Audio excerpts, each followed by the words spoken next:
তবে মানুষ তোমরা মনে রেখো, একদিন তোমার এই সোনার দেহ থাকবে না রে হায়।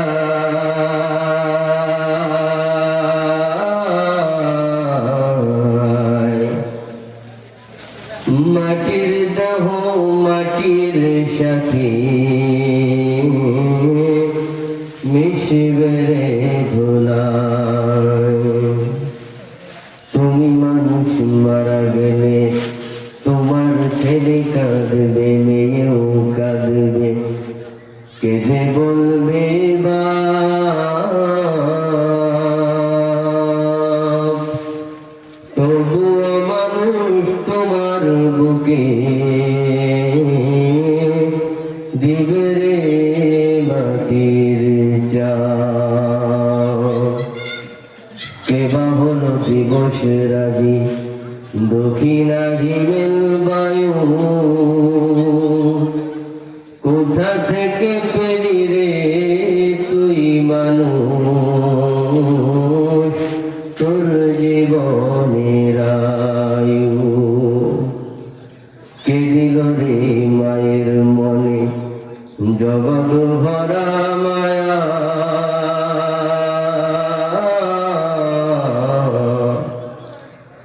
প্রচন্ড রোদে গাছের নিচে বসলে বাইরে কার হুকুমে ছায়া। কে দিল রে নদীর ঢেউ কলহ কলহ তাল, কে দিল রে পাখির কণ্ঠে মিষ্টি মধুর গান।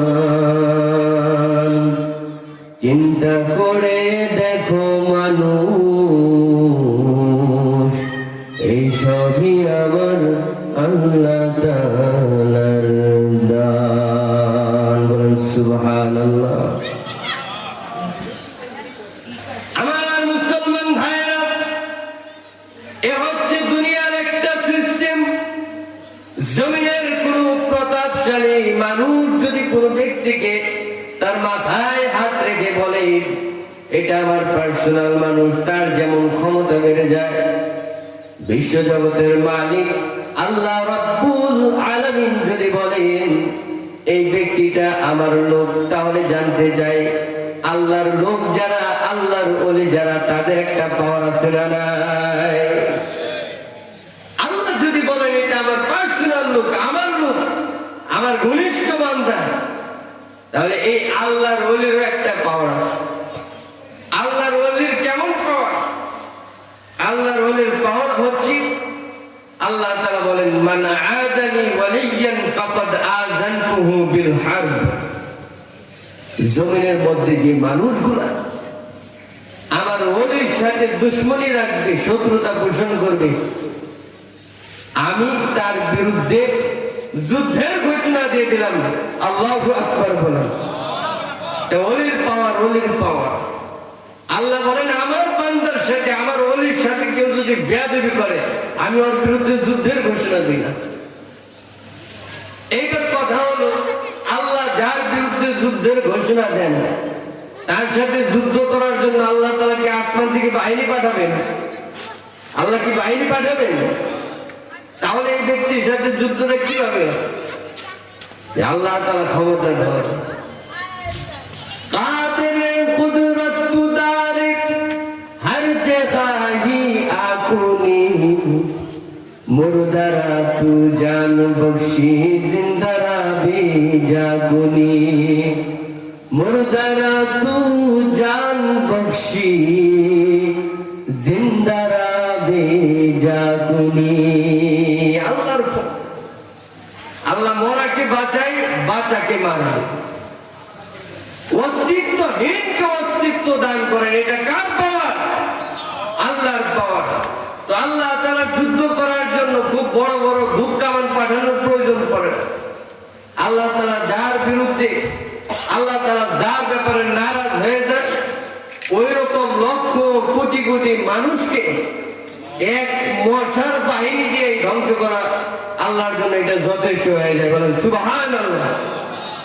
নমরুদকে আল্লাহ তাআলা একটা মশা দিয়ে মারছে, তুব্বা হিমিয়া অটোমেটিক নাক মুখ দিয়ে রক্ত বের হয়ে গেছে, আল্লাহর সাথে দুশমনি করছে।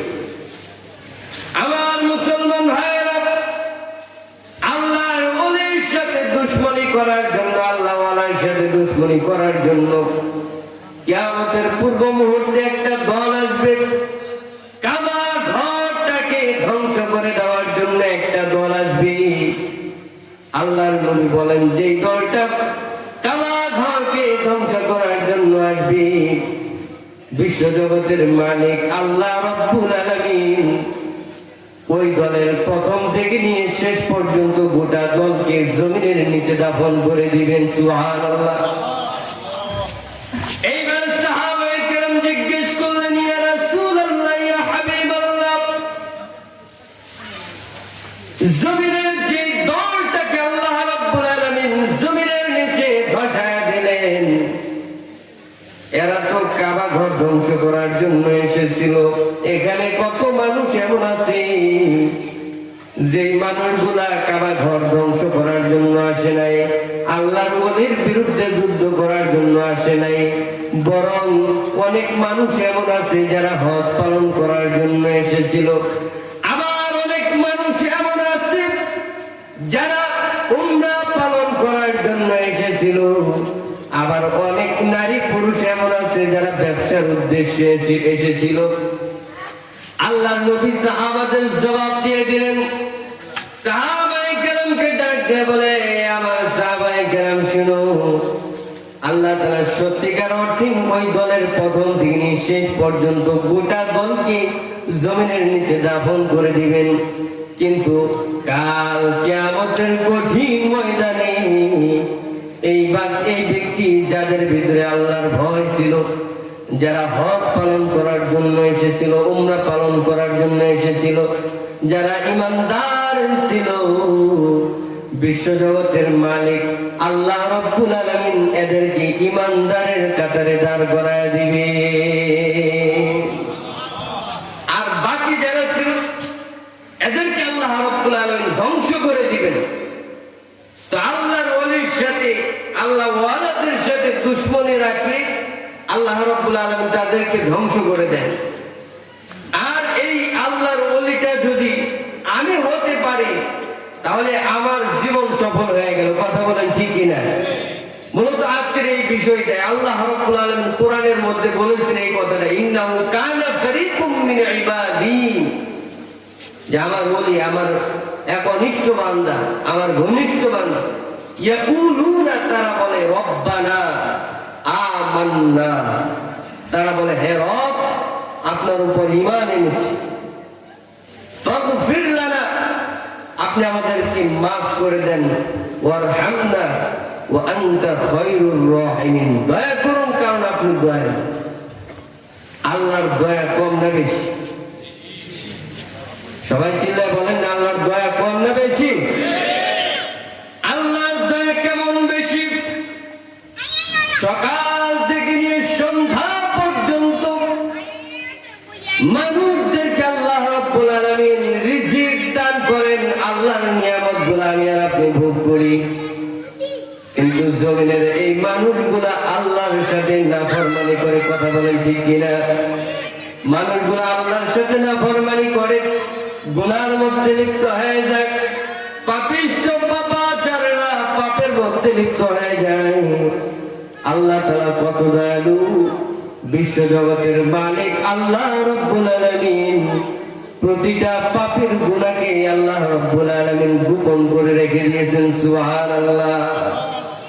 প্রতিটা মানুষের গুনাহকে আল্লাহ রাব্বুল আলামিন গোপন করে রেখে দিয়েছেন। বুখারী শরীফের মধ্যে আল্লাহর নবী বলেন, কোন মানুষ যদি গুনাহ করে, যতক্ষণ পর্যন্ত ওই ব্যক্তিটা নিজের গুনাহটাকে প্রকাশ না করবে, বিশ্বজগতের মালিক আল্লাহ রাব্বুল আলামিন তার গুনাহটাকে গোপন করে রাখবেন। সুবহানাল্লাহ। এমনকি এই ব্যক্তিটা যদি নিজের অপরাধগুলোকে জমিনের কোনো মানুষের কাছে প্রকাশ না করে, কিয়ামত আল্লাহর সামনে বেগুনাহ মাসুম হয়ে দাঁড়ায় যাবে। সুবহানাল্লাহ। বেগুনাহ অবস্থায় দাঁড়াবে কিয়ামতের দিন। আল্লাহ তাআলা সাত্তারুল উয়ুবের চাদর দিয়ে সব গুনাহ ঢেকে দিবেন। সুবহানাল্লাহ বলেন না? আল্লাহ তাআলা সব গুনাহ গোপন করে ফেলবেন। এরপরে আল্লাহর রাসূল ঘোষণা দেন, আল্লাহ তাআলা কত দয়ালু। পৃথিবীর মানুষ তোমরা কি জানো আল্লাহর দয়ার পরিমাণ কেমন তোমরা জানো?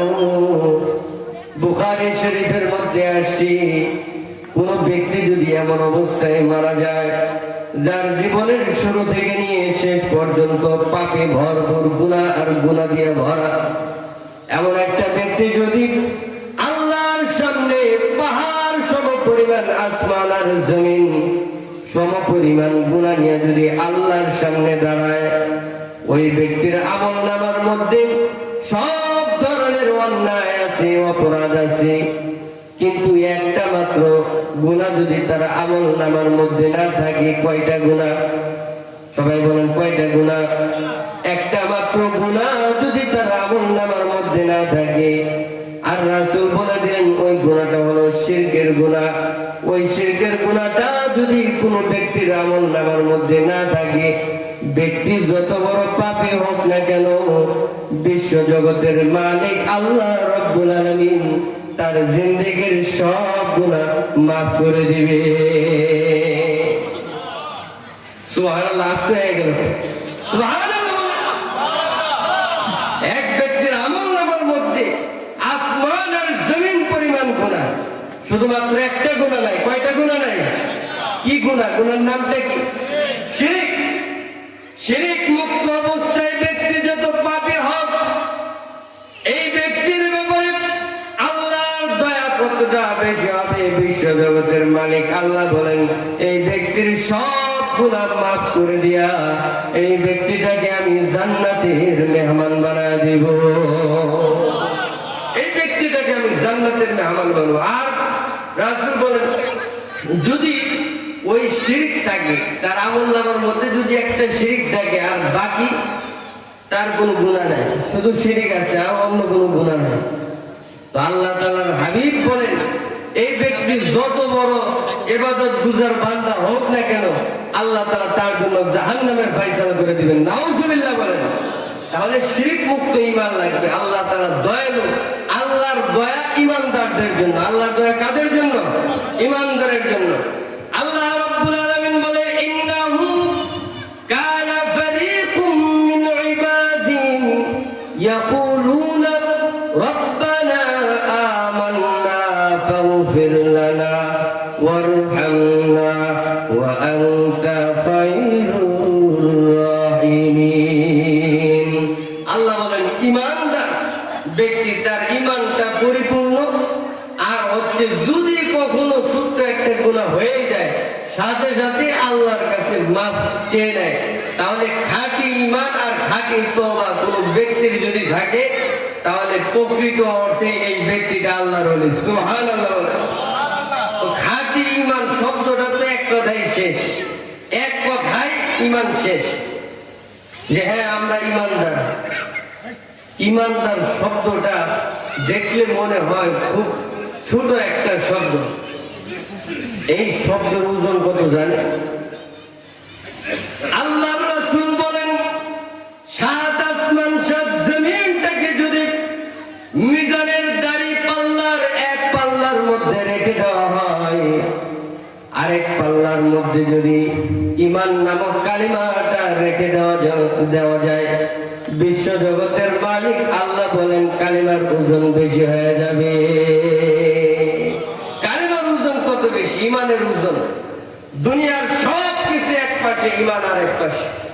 তাহলে খাঁটি ঈমানদার যদি কেউ হতে চায়, মুখে মুখে বললেই হবে না। हम मुसलमान है मगर हम में मुसलमानी नहीं, हम मुसलमान है मगर हम में मुसलमानी नहीं, दिल में ईमान है मगर हम कामिले मुमिन नहीं, दिल में ईमान है मगर हम कामिले मुमिन नहीं। दाबीতে আমরা সবাই মুসলমান, সবাই দাবি করি। বলে হুজুর মানুষ খারাপ হইতে পারে, ইমান আছে, চুরি ডাকাতি বদমাশি যাই করি এমনি খারাপ আছে, কিন্তু ইমানটা ঠিক আছে। ওই ব্যক্তি ইমানের সঙ্গেই যাবে। কোন ইমান এর মাধ্যমে আল্লাহর ওলি হওয়া যায়? আল্লাহ তার স্পষ্ট জানিয়ে দিয়েছেন, আমিনু কামা আমানান নাস। ওই ইমান, যে ইমানটা সাহাবাদের ছিল, সুবহানাল্লাহ, সাহাবাদের মতো ইমান লাগবে। যে ইমানের ভিত্তিটা মজবুত হবে, ঝড় তুফানে যে ইমানটা নড়াচড়া করে না, যে ইমানের ভিত্তিটা ঝড় তুফানে উপরায় না, এমন মজবুত ইমান লাগবে। আসলুহা সাবিতু ওয়া ফারুহা ফিস সামা।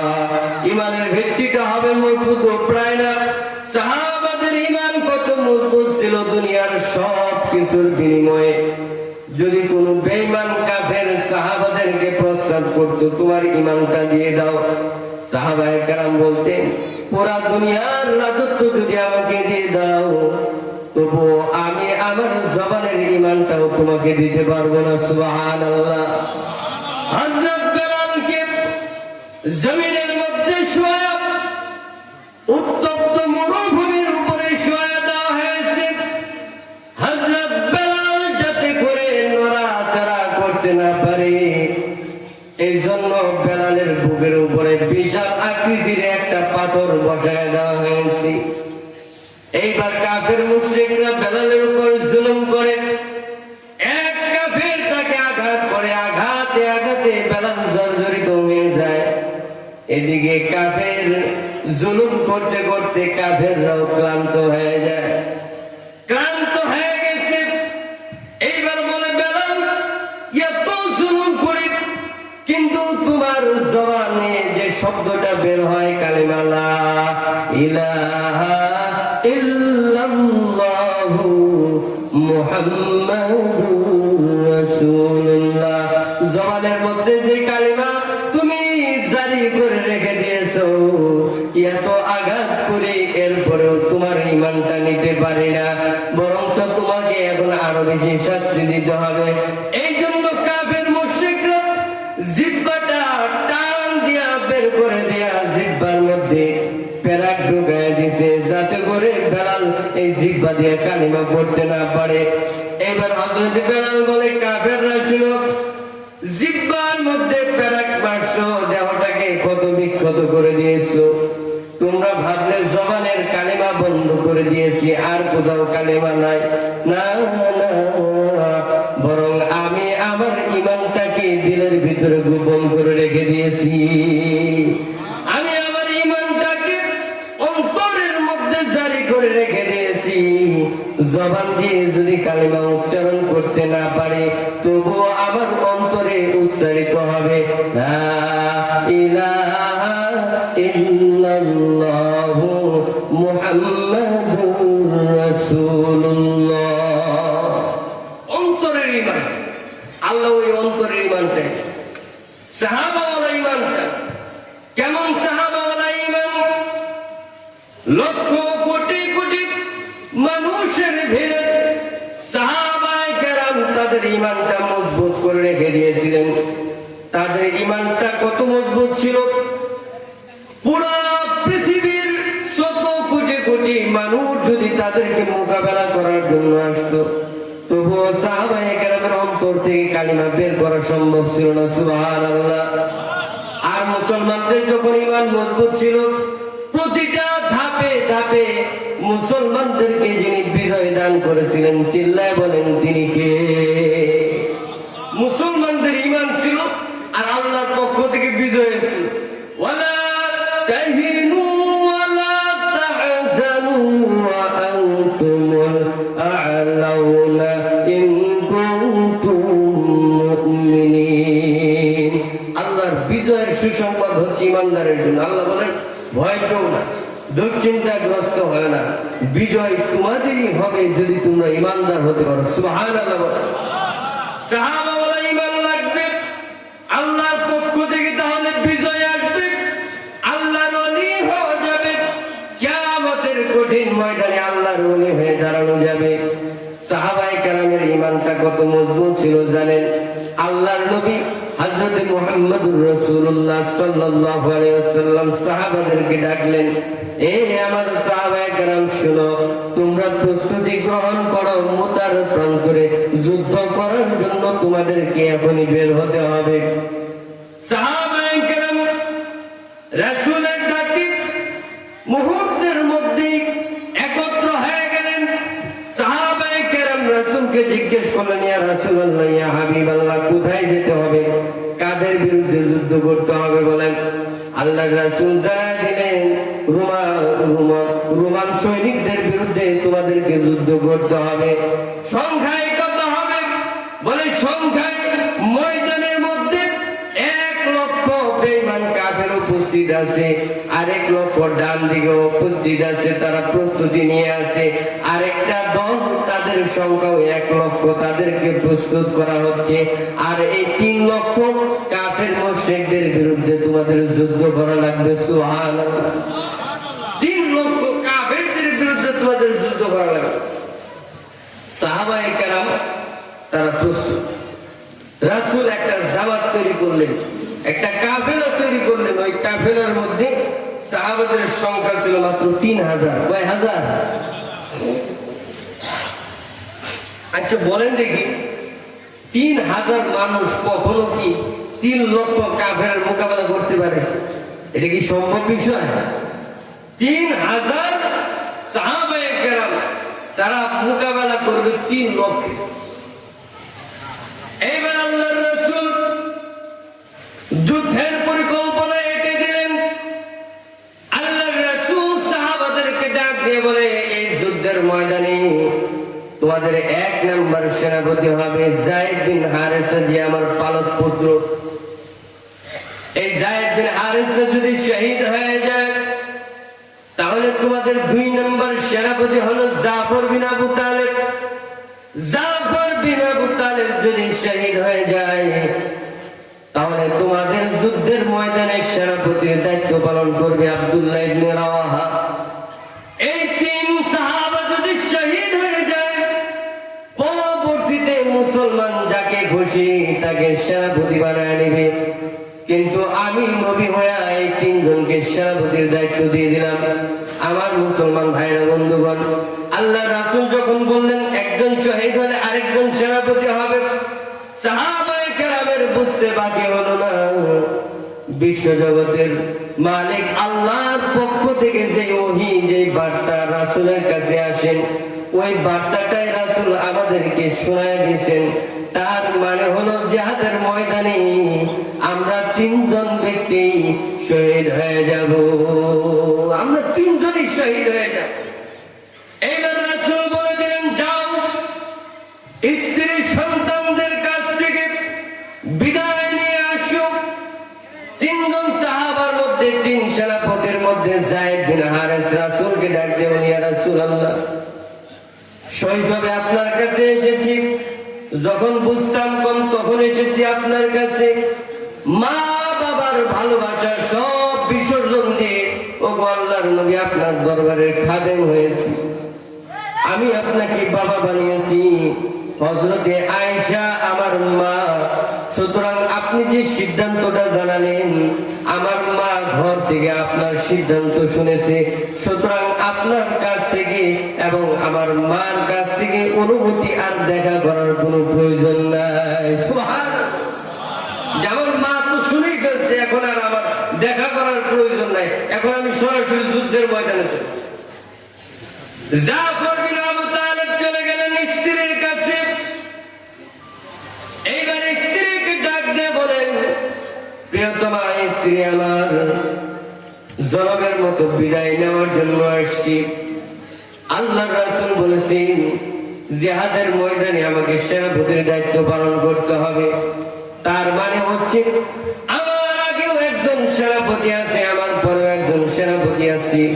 প্রতিটা যুদ্ধের ময়দানে সেনাপতি থাকে একজন, কিন্তু রাসূল যেহেতু 2 জন সেনাপতি আমার আগে এবং পরে নির্বাচন করেছেন, তার মানে আমি নিশ্চিতভাবে শহীদ হয়ে যাব। সুতরাং বিবি, তুমি আমাকে বিদায় দিয়ে দাও, জনমের মতো বিদায় নেওয়ার জন্য আসছি। এইবার স্ত্রী আল্লাহর কাছে দোয়া করতে লাগলেন,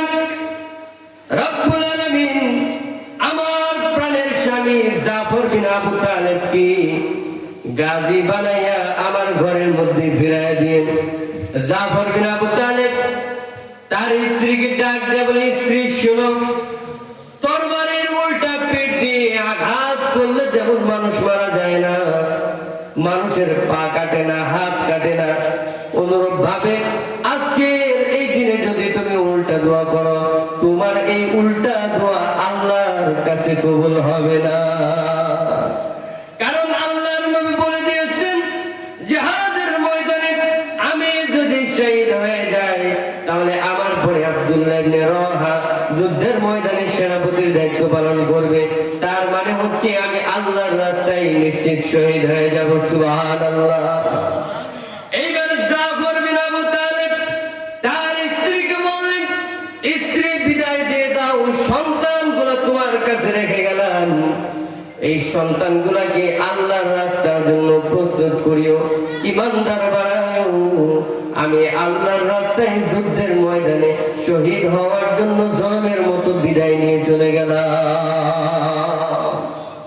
আল্লাহর রাস্তায় শহীদ হওয়ার জন্য আমি বিদায় নিলাম।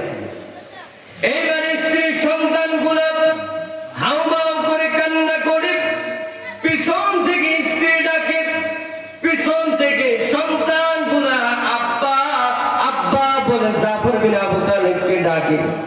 কিন্তু ইতিহাসের কিতাবের মধ্যে লেখা আছে, আল্লাহর কসম করে বলি, জাফর বিন আবু তালেব একবারের জন্য তার স্ত্রী আর সন্তানের দিকে তাকায় না। সুবহানাল্লাহ। স্ত্রীর সন্তানের জন্য একবারও তাকায় না। আব্দুল্লাহ ইবনে রাওহা চলে গেলেন, সবেমাত্র বিয়ে করেছেন, দুপুর বেলা বিয়ে করেছেন, রাতের বেলা ফুল সজ্জার রজনী, আজকে তার বাসর রাত্রি। স্ত্রীর কাছে গিয়ে বলে, স্ত্রী, আজকে আমার আর তোমার ফুল সজ্জার রজনী ছিল, কিন্তু আল্লাহর নবী আমাকে যুদ্ধের ময়দানে সেনাপতি নিযুক্ত করেছেন, সুতরাং তোমার সাথে আর দেখা করার সুযোগ হবে না। স্ত্রী ডাকতে বলে, প্রাণের স্বামী একবার ভিতরে আসেন, আপনাকে আমি এখনো পর্যন্ত ভালো করে দেখতে পারি নাই, আর আপনি আমাকে ভালো করে দেখেন নাই, একটা বার আপনি ভিতরে আসেন, জনমের মতো একবার দেখে নিতে চাই, যেন কিয়ামতের কঠিন ময়দানে আপনাকে স্বামী হিসেবে চিনতে পারি। সুবহানাল্লাহ। সুবহানাল্লাহ। কিয়ামতের ময়দানে যাতে করে আপনাকে স্বামী হিসেবে চিনে নিতে পারি, এই জন্য একবার আপনাকে দেখতে চাই। জাফর বিন আবু তালেবের স্ত্রী বলেন, ভিতরে আসেন, প্রেম নিবেদন করবো, একবার শুধু দেখতে চাই। আব্দুল্লাহ ইবনে রাওহা বলে, স্ত্রী, তোমার মনস্কামনা যদি এই হয়, কিয়ামতের ময়দানে যদি তুমি আমাকে স্বামী হিসেবে পেতে চাও, তাহলে ধৈর্য ধারণ করো, লক্ষ কোটি কোটি মানুষের ভিড়ে কিয়ামতের ময়দানে আমার সাথে তোমার সাক্ষাৎ যিনি করায় দিবেন, চিল্লায় বলেন তিনি কে? কিয়ামতের ময়দানে আমাকে তোমার খোঁজা লাগবে না, আমিও তোমাকে খুঁজতে হবে না, আল্লাহ তোমার সাথে আমার মিলন ঘটায় দিবে। সুবহানাল্লাহ। এবার তিন সেনাপতি যুদ্ধের ময়দানে রওনা। কাদের সাথে যুদ্ধ করবে? রোমানদের বিরুদ্ধে। তাদের কাছে তখনকার সময় তারা হচ্ছে সুপার পাওয়ার, তাদের কাছে অত্যাধুনিক অস্ত্র আছে, আর সাহাবাদের কাছে পায়ে একটা ভালো জুতাও নেই, তরবারি নাই, উন্নত মানের অস্ত্রও নাই, এরপরে ঘোড়া লাগে, ঘোড়াও নাই, উঠও নাই। এই নিরস্ত্র সাহাবায়ে কেরাম যুদ্ধ করবে, 3 লক্ষের মোকাবেলা করবে, 3 লক্ষ কাফেরদের বিরুদ্ধে যুদ্ধ করবে। এবার তারা যখন মাঠে গেছে, মাঠে যাওয়ার পরে সাহাবায়ে কেরাম দেখলেন যে 2 লক্ষ কাফের ময়দানেই চলে আসছে। এবার সাহাবায়ে কেরাম জিজ্ঞেস করলেন, তাদের ভিতরে একটা রাত দেখা দিল যে আমরা কি এখন যুদ্ধের ময়দানে যুদ্ধ করব নাকি রাসূলের কাছে চিঠি পাঠাবো? রাসূল আমাদেরকে যে সিদ্ধান্ত দেয় আমরা সেই সিদ্ধান্তের উপর আমল করব। একজন সাহাবা ডাক দিয়ে বলে, তোমরা হচ্ছে আল্লাহর নবীর সাহাবা, রাসূল আমাদেরকে পাঠিয়েছেন যুদ্ধের ময়দানে যুদ্ধ করার জন্য, আল্লাহ রাসূলের সিদ্ধান্ত। সেনাপতি হয়েছে 3 জন, যেখানে লাগে 1 জন। 3 জন সেনাপতি রাসূল বানায় দিয়েছে, একের পর এক নামও ঘোষণা করছে। সুতরাং আল্লাহ আল্লাহর রাসূলের সিদ্ধান্ত হচ্ছে কাফেরদের দল যত বড়ই হোক না কেন তাদের বিরুদ্ধে আমার যুদ্ধ করাই লাগবে, জয় পরাজয় আল্লাহর হাতে। সুবহানাল্লাহ। এবার সাহাবাদের ইমানি শক্তি বেড়ে গেল। সাহাবায়ে কেরাম কোমরের মধ্যে গামছা বেঁধে তারা বলে, আল্লাহর জাতের কসম, এই যুদ্ধের ময়দানে নামলাম, হয়তো শহীদ হব আর না হয় গাজী হয়ে ঘরে ফিরবো। সুবহানাল্লাহ। এইবার কাফেরদের বিরুদ্ধে মুসলমানদের যুদ্ধ শুরু হয়ে গেল। ইসলামের ঝান্ডা ধারণ করলেন যায়েদ ইবনে হারিসা। আল্লাহর রাস্তায় যুদ্ধের ময়দানে যুদ্ধ করার জন্য তিনি ময়দানে ঝাঁপিয়ে পড়লেন। জীবনের শেষ নিঃশ্বাস পর্যন্ত যুদ্ধ করতে করতে নিজের জীবনটাকে আল্লাহর জন্য শহীদ করে দিলেন। সুবহানাল্লাহ। যায়েদ ইবনে হারিসা শহীদ হয়ে গেল। এরপরে জাফর বিন আবু তালিব ইসলামের ঝান্ডাটা ডান হাতের মধ্যে ধারণ করলেন, জিহাদের ময়দানে উত্তীর্ণ হলেন। কাফেরদের ভিড়ের ভিতরে ঢুকে জাফর বিন আবু তালিব যুদ্ধ শুরু করে দিলেন। বেঈমান কাফের মুশরিকরা জাফর বিন আবু তালিবের ডান হাত কেটে ফেলছে। এরপরে জাফর বিন আবু তালিব ডান হাতের ইসলামের ঝান্ডাটাকে বাম হাতে ধারণ করলেন। বেঈমান কাফের মুশরিকরা জাফর বিন আবু তালিবের বাম হাত কেটে ফেলছে। এবার দুই হাত শেষ হয়ে গেল। জাফর বিন আবু তালিব দুই হাতের দুই পায়ের মাঝখানে ইসলামের ঝান্ডাটাকে দাঁড় করায় রাখছে। বেঈমান কাফের মুশরিকেরা জাফর বিন আবু তালিবের দুই পাও কেটে ফেলছে। দূর থেকে আব্দুল্লাহ ইবনে রাওয়াহা, আবু উবাইদা ইবনুল জাররাহ দৌড়ায় দৌড়ায় আসতেছেন। তাদের ভাবনা হচ্ছে ইসলামের পতাকা মনে হয় এখনই জমিনের মধ্যে পড়ে যাবে, ইসলামের বিজয় আর হবে না, ইসলাম মনে হয় পরাজিত হবে। এই জন্য আবু উবাইদা ইবনুল জাররাহ দৌড়ায় আসতেছেন। কিছুক্ষণ পরে দেখে কে যেন ইসলামের ঝান্ডাটাকে উঁচু করে ধরে ফেলেছে। সুবহানাল্লাহ। কে যেন ইসলামের ঝান্ডাটা উঁচু করে ধরে ফেলেছে। নিকটবর্তী হলেন। নিকটবর্তী হওয়ার পরে দেখেন জাফর বিন আবু তালিব তার জীবন শেষ হয়ে গেছে, কিন্তু ইসলামের ঝান্ডাটাকে জমিনের মধ্যে পড়তে দেয় না। সুবহানাল্লাহ। জাফর বিন আবু তালিব দুই দাঁতের মাঝখানে ইসলামের ঝান্ডাটাকে কামড় দিয়ে আঁকড়িয়ে রেখেছেন। সুবহানাল্লাহ বলেন। জাফর বিন আবু তালিব জীবনের শেষ নিঃশ্বাস পর্যন্ত ইসলামের ঝান্ডাটাকে হাতের মধ্যে ধারণ করে রেখেছেন, তবু ইসলামের পতাকা জমিনের মধ্যে পড়তে দেয় নাই। জানতে চাই মুসলমান, এটা তার কিসের শক্তি ছিল বলেন? এটা ইমানের শক্তি। আল্লাহর পক্ষ থেকে তার কাছে চলে আসছে ইমানের শক্তি। ইসলামের পতাকা নিচে পড়তেই দেয় নাই। সুবহানাল্লাহ। জাফর বিন আবু তালিব শহীদ হওয়ার পূর্ব মুহূর্তে দুই সাহাবাকে ডাক দিয়ে বলেছিলেন, তোমরা আল্লাহর রাসূলের কাছে সংবাদ পৌঁছে দিও, তোমরা বলে দিও আমি জাফর বিন আবু তালিব জীবনের শেষ নিঃশ্বাস পর্যন্ত ইসলামের ঝান্ডাটাকে মাটিতে ভরতে দিই নাই। আল্লাহর রাসূলের কাছে আমার সালাম পৌঁছে দিও, যেন কিয়ামতের কঠিন ময়দানে শহীদদের কাতারে দাঁড়িয়ে যেতে পারি, শহীদদের কাতারে যেন দাঁড়াতে পারি।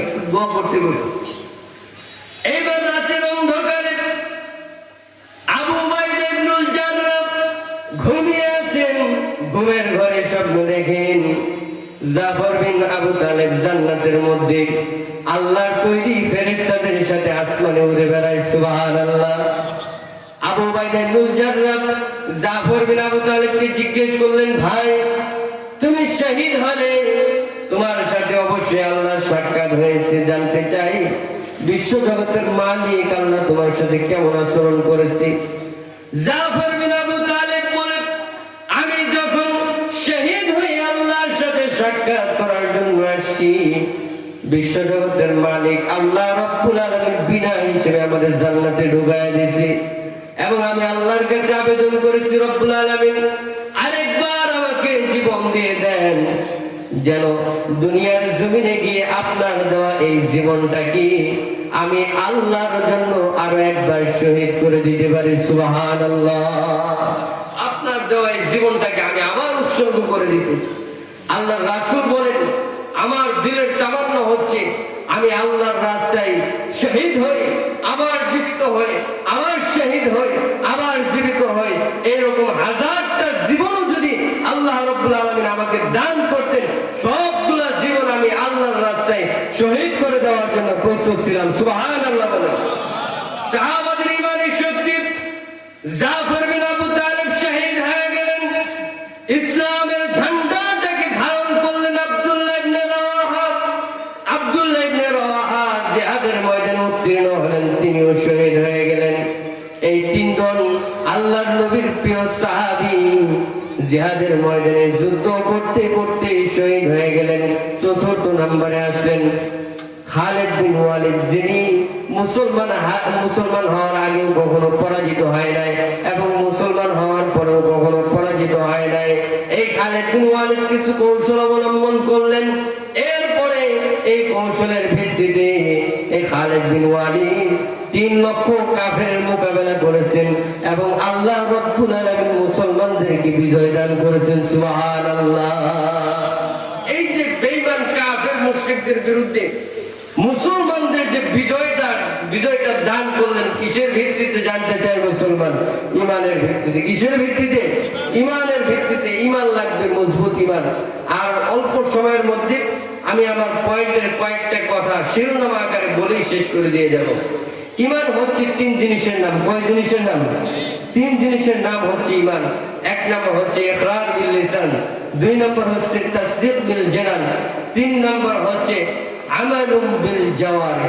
1 নম্বর হচ্ছে মুখের স্বীকারোক্তি। প্রতিটা মানুষ মুখ দিয়ে স্বীকার করে নেবে যে লা ইলাহা ইল্লাল্লাহু মুহাম্মাদুর রাসূলুল্লাহ।